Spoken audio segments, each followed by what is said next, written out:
আসসালামু আলাইকুম। কেমন আছেন?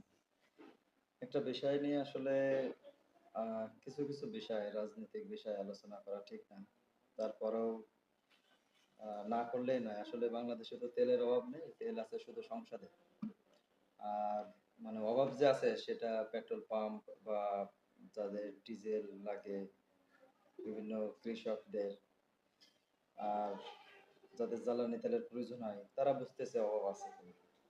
আর তেল আছে বাংলাদেশের সংসদে বা রাজনৈতিক পর্যায়ে যারা নেতৃবৃন্দ আছে তাদের কাছে। এখন একটা পোস্ট দেখলাম আসলে যে দেশে গ্যাস নিয়ে 12 বছর চাহিদা পূরণ সম্ভব।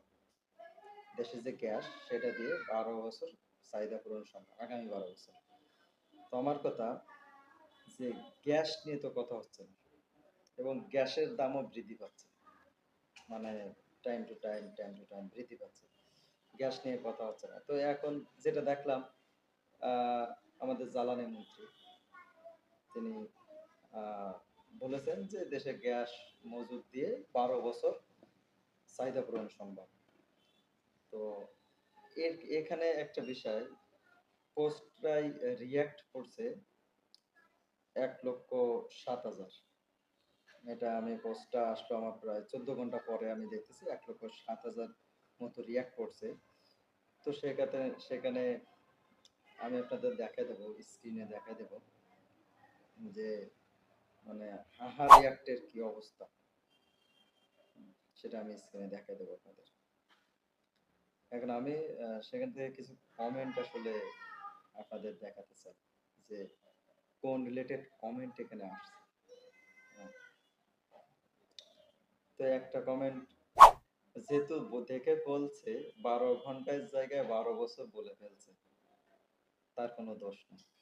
মানে যেহেতু ইনি দেখে বলছে 12 ঘন্টার জায়গায় 12 বছর বলতে পারে, তার কোনো দোষ নেই। আচ্ছা, এখন আর একটা কমেন্ট খুব হাস্যকর।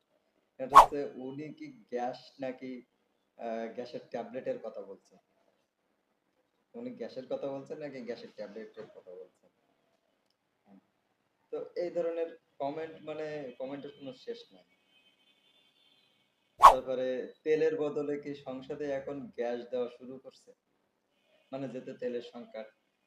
ইনি যিনি কমেন্টটা করছে তিনি এরকম ভাবে করছে যে তেলের সংকট, তেলের বদলে কি সংসদে এখন গ্যাস দেওয়া শুরু করছে। 12 দিন নাকি 12 বছর কোনটা? 12 দিন নাকি 12 বছর। তারপরে আরো খুব হাস্যকর কিছু কমেন্ট আসছে যে পাকস্থলীর গ্যাস নাকি ভূগর্ভস্থ গ্যাস। মানে এটা কোন গ্যাস, পাকস্থলীর গ্যাস নাকি ভূগর্ভস্থ গ্যাস? আচ্ছা, একটা একটা কমেন্ট খুবই হাস্যকর, প্রতি পাদেই এক সিলিন্ডার। মানে এটা খুবই হাস্যকর একটা কমেন্ট যে প্রতি পাদেই এক সিলিন্ডার। তো আর একটা কমেন্ট আছে এখানে, কমেন্টটা খুবই ভালো লাগছে। কমেন্টটা হলো, কমেন্ট সেকশন গুলো মন্ত্রীদের পড়ে শোনানোর জন্য আলাদা মন্ত্রণালয় করার জোর দাবি জানাচ্ছে। মানে কমেন্ট গুলা দেখে এমন হচ্ছে যে কমেন্ট সেকশন গুলো মন্ত্রীদের পড়াশোনার জন্য আলাদা মন্ত্রণালয় গঠন করার জন্য জোর দাবি জানাচ্ছে। তো এখানে মানে অগণিত কমেন্ট, পজিটিভ কমেন্ট খুবই কম। তো আমার কথা হলো, আপনারা আপনারা এমপি হয়ে, মন্ত্রী হয়ে, জনগণের ভোটে নির্বাচিত হয়ে সংসদ ভবনে গেছেন, যেটা দেশের সর্ববৃহৎ এবং সর্বোচ্চ পর্যায়ের একটা জায়গা, যেখান থেকে বিভিন্ন আইন, বিভিন্ন আমাদের সবকিছুই সংবিধান সংস্কার বা বিভিন্ন কিছু সবকিছুই ওইখান থেকে পরিচালিত হয় এক প্রকার।